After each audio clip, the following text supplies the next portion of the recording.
আজকের ভিডিওতে আমি তোমাদের সাথে শেয়ার করতে যাচ্ছি কিভাবে করে যাদের অয়েলি স্কিন তারা কিভাবে করে বাসায় বসে খুব সহজে স্কিন কেয়ার করবে, তাও আবার অ্যাফোর্ডেবল প্রোডাক্টগুলো দিয়ে। এবং আজকে যে আমি স্কিন কেয়ার রুটিনটা তোমাদের সাথে শেয়ার করতে যাচ্ছি, এইটা হচ্ছে টিনেজার থেকে শুরু করে বড়রা সবাই স্কিন কেয়ারটা ফলো করতে পারবে। হ্যালো এভরিওয়ান, আসসালামু আলাইকুম। আমি Tasnim Sarkar, welcome back to my channel ladies রন। Welcome to today's brand episode. তো চলে আসলাম আজকে আরও একটা নতুন এপিসোড নিয়ে। তো আশা করবো আমার আজকের ভিডিওটা তোমাদের জন্য এতটুকু হেল্পফুল হবে। তাহলে চলো কথা না বাড়িয়ে আজকের ভিডিওটা শুরু করা যাক। স্কিন কেয়ার রুটিনের সর্বপ্রথম যে ধাপটা হচ্ছে সেটা হচ্ছে যে স্কিনটাকে ভালোভাবে ক্লিন রাখতে হবে, ক্লিয়ার করতে হবে। তো সেই জন্য কিন্তু আমাদের দরকার ভালো মানের একটা ফেস ওয়াশ অথবা ক্লিনজার। তোমরা অয়েলি স্কিনের আপুরা বা ভাইয়ারা যারা আছো তারা হচ্ছে প্রথমেই ফেসটাকে ক্লিন করে নেবে। ক্লিন করে নেওয়ার জন্য তোমরা যে ফেস ওয়াশটা ইউজ করতে পারো সেটা হচ্ছে সিম্পল ব্র্যান্ডের সিম্পল ফেস ওয়াশটা ইউজ করতে পারো। এটা ইউকে নাম্বার 1 একটা ব্র্যান্ডের ফেস ওয়াশ, এবং এটাই একমাত্র ব্র্যান্ড আমি দেখেছি যেটা মানে রিজনেবল প্রাইসের মধ্যে তাদের প্রোডাক্টগুলো প্রোভাইড করে থাকে যাতে কাস্টমাররা সহজেই অ্যাফোর্ড করতে পারবে। এর আগের অনেক ভিডিওতেও আমি কথা তোমাদেরকে বলেছিলাম যে সিম্পল ব্র্যান্ডের প্রোডাক্টগুলো কিন্তু অনেক ভালো রিজনেবল প্রাইসের মধ্যে। আর এই ফেস ওয়াশটা হচ্ছে মাইল্ড এবং জেন্টেল, তারপরেও কিন্তু ফেস ওয়াশটা হচ্ছে ফেসটাকে খুব সুন্দরভাবে ক্লিন করে। ক্লিন করার পাশাপাশি ফেসটাকে কিন্তু একটা রিফ্রেশিং লুকও দেয়। ফেস ক্লিন করে নেওয়ার পরে টোনিং করে নিতে হবে স্কিনটাকে। সেই জন্য প্রয়োজন পড়বে টোনার হিসেবে তোমরা যদি কম প্রাইসের মধ্যে কোনো ভালো টোনার চাও তাহলে সিম্পল ব্র্যান্ডের টোনারটা ইউজ করতে পারো। আর এছাড়াও যদি তোমরা মনে করো যে না সিম্পল ব্র্যান্ডের টোনার ইউজ করবে না, তাহলে তোমরা রোজ ওয়াটার ইউজ করতে পারো। জাস্ট ফেসে একটু স্প্রে করে নিয়ে ফেসে একটু ড্যাব করে বসিয়ে দিতে হবে, অথবা একটা কটন প্যাডে নিয়ে ফেসটাকে মুছে নিতে হবে। এরপর টোনিংয়ের পরে তোমরা হচ্ছে ময়শ্চারাইজার ইউজ করবে। ময়শ্চারাইজার ইউজ করাটা অনেক বেশি জরুরি। অনেকেরই মধ্যে এমন অনেক ভুল ধারণা আছে যে অয়েলি স্কিনে হয়তো ময়শ্চারাইজার ইউজ করার প্রয়োজন পড়ে না, বাট এটা একদমই একটা ভুল কথা। অয়েলি স্কিনেও কিন্তু ময়শ্চারাইজারের প্রয়োজন পড়ে, কারণ অয়েলি স্কিনও কিন্তু ডিহাইড্রেটেড হয়ে যায়। আমাদের স্কিনের মধ্যে অয়েলি স্কিনে কিন্তু একটা ন্যাচারাল অয়েল থাকে যেটা ফেসটাকে ক্লিন করার জন্য ওই ন্যাচারাল অয়েলটা কিন্তু কমে যায়।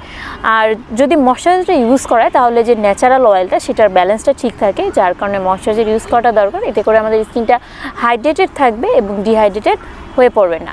তো ময়শ্চারাইজার হিসেবে আমি তোমাদেরকে রিকমেন্ড করবো যে তোমরা সিম্পল ব্র্যান্ডের ময়শ্চারাইজারটা ইউজ করতে পারো। এটা কম প্রাইসের মধ্যে সবথেকে ভালো একটা ময়শ্চারাইজার আমি মনে করি। আর এটা এমন একটা ব্র্যান্ড যেটা হচ্ছে টিনেজাররা বড়রা সবাই ইউজ করতে পারবে। এবং এদের ব্র্যান্ডে মনে করো তোমাদের অয়েলি স্কিন থেকে কম্বিনেশন ড্রাই স্কিন, সেন্সিটিভ স্কিনের জন্য কিন্তু প্রোডাক্ট রয়েছে। ময়শ্চারাইজার ইউজ করার পরে তোমরা হচ্ছে যে কোনো একটা ডে ক্রিম ইউজ করে নিতে পারো। ডে ক্রিম হিসেবে তোমরা সিম্পল ব্র্যান্ডের ডে ক্রিমও ইউজ করতে পারো, অথবা তোমাদের বাজেট যদি আরও কম থাকে তাহলে হচ্ছে তোমরা পন্ডসের হোয়াইট বিউটি যে ক্রিমটা সেটা ডে ক্রিম হিসেবে ইউজ করতে পারো। এরপর আসছি ফেস প্যাকে, যে তোমরা ফেস প্যাক হিসেবে কি ইউজ করবে। লাইকুর জাপান সাকুর মাড মাস্ক এটা ইউজ করতে পারো। এটা স্কিনের জন্য বেশ ভালো। এটা স্কিনটাকে একটা পিঙ্কিশ লুক দেয়, সফট করে, স্মুথ করে, টান করে। এবং এটা হচ্ছে টিনেজাররা থেকে বড়রা সবাই ইউজ করতে পারবে ফেস প্যাকটা। তো এই ফেস প্যাকটা কীভাবে ইউজ করতে হয় এটারও কিন্তু আমার আলাদা ভিডিও আছে, তোমরা সেটা দেখে নিলে ডিটেলস জানতে পারবে।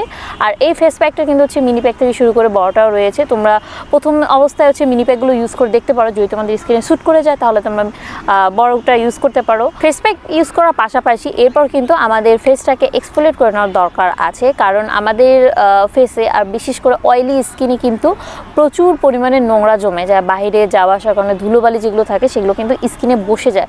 তো স্কিনটাকে হচ্ছে ফেস ওয়াশ বা ক্লিনজার দিয়ে ক্লিন করে নেওয়ার পরও কিন্তু স্কিনে এক্সফোলিয়েট করা দরকার। তো এক্সফোলিয়েট হিসেবে তোমরা কিন্তু সিম্পল ব্র্যান্ডের এক্সফোলিয়েট রয়েছে, স্ক্রাবার রয়েছে, সেটা ইউজ করতে পারো, অথবা টি ফেশিয়াল স্ক্রাব এটা ইউজ করতে পারো। এটা যেটা করবে সেটা হচ্ছে আমাদের স্কিনের অয়েলটাকে কন্ট্রোল করবে, আমাদের লোমকূপের মধ্যে যে নোংরাগুলো আছে সেগুলোকে দূর করে ফেলে আমাদের স্কিনটাকে একটা রিফ্রেশ লুক দেবে। এখন অনেকেই হয়তো বলতে পারো যে হচ্ছে যে স্ক্রাবটা কি আমরা প্রতিদিন ইউজ করতে পারবো কি না। আসলে স্ক্রাবটা প্রতিদিন ইউজ করার প্রয়োজন পড়ে না। যাদের অয়েলি স্কিন তাদের সপ্তাহে 2 দিন ইউজ করলেই বেটার, তাতেই হবে। আবার বেশি পরিমাণ স্ক্রাব করলেও কিন্তু যেটা হয় যে ওই যে ন্যাচারাল যে অয়েলটা স্কিনে সেটা চলে গিয়ে স্কিনটা ডিহাইড্রেটেড হয়ে পড়ে, স্কিনটা কিন্তু রুক্ষ হয়ে যেতে পারে। সেই জন্য সপ্তাহে অন্তত 2 দিন হচ্ছে স্ক্রাব করে নেওয়া দরকার। যদি 2 দিন পসিবল না হয় অন্তত 1 দিন হলেও কিন্তু স্ক্রাব করে নেওয়া দরকার, ফেসটাকে এক্সফোলিয়েট করা দরকার। এতে করে ফেসের যে ভিতরের লোমকূপের মধ্যে যে নোংরাগুলো থাকে সেগুলো বের হয়ে আসে, ফেসটা ক্লিন থাকবে। এরপর আসছে নাইট ক্রিমে, যে টিনেজার এবং বড়রা কোন নাইট ক্রিমটি ইউজ করবে অয়েলি স্কিনের জন্য। স্কিন কেয়ারে নাইট ক্রিম অনেক গুরুত্বপূর্ণ ভূমিকা পালন করে, কারণ রাতের বেলায় কিন্তু আমাদের স্কিনটা রিল্যাক্সে থাকে, আর স্কিনের যে সমস্যাগুলো আছে সেগুলো কিন্তু রাতের বেলাতেই প্রিভেন্ট হওয়ার সম্ভাবনা থাকে। সেই জন্য কিন্তু একটা ভালো মানের নাইট ক্রিম ইউজ করা দরকার।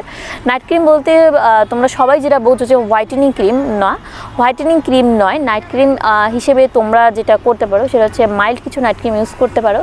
যেমন যারা হচ্ছে টিনেজার রয়েছে তারা সিম্পল ব্র্যান্ডের নাইট ক্রিম রয়েছে, খুবই মাইল্ড একটা নাইট ক্রিম, সেটা ইউজ করতে পারো। এটা বড়রাও ইউজ করতে পারবে। তো এইভাবে করেই যারা অয়েলি স্কিনের আপুরা আছে এভাবে করেই হচ্ছে নিজেদের স্কিন কেয়ার করতে পারো। আর মাসে একবার অন্তত চেষ্টা করবে ফেসিয়াল করার। ফেসিয়াল করলে আমাদের সারা মাসের যে নোংরা ধুলোবালিগুলো স্কিনে থাকে সেগুলো ক্লিন হয়ে যায়, স্কিনটা অনেকটা পরিষ্কার দেখায়। আর রেগুলার যদি তোমরা এইভাবে করে স্কিন কেয়ার করো দেখবে যে স্কিনটা অনেক ভালো থাকবে, গ্লোই থাকবে। তো আমার আজকের ভিডিওর মেইন উদ্দেশ্য ছিল যারা অয়েলি স্কিনের আপুরা রয়েছে তারা কীভাবে করে স্কিন কেয়ার করতে পারবে। তো আমি যে স্কিন কেয়ারটা শেয়ার করলাম এটা টিনেজার থেকে বড়রা সবাই করতে পারবে এবং আপু ভাইয়ারা সবাই স্কিন কেয়ারটা ফলো করতে পারবে। এছাড়াও তোমাদের যদি আরও কিছু জানার থাকে অবশ্যই নিচে কমেন্ট করে জানাবে। আর নেক্সট ডে আমি dry skin, combination skin, sensitive skin, এইসব স্কিনে কীভাবে স্কিন কেয়ার করতে হয় সবগুলো নিয়ে তোমাদের সাথে ভিডিও নিয়ে হাজির হব। তো আজকের মতো আমি এখানেই বিদায় নিচ্ছি, দেখা হবে নেক্সট কোনো ভিডিওতে। সে পর্যন্ত সবাই ভালো থাকবে, আল্লাহ হাফেজ। Without you, I remember myself, my name.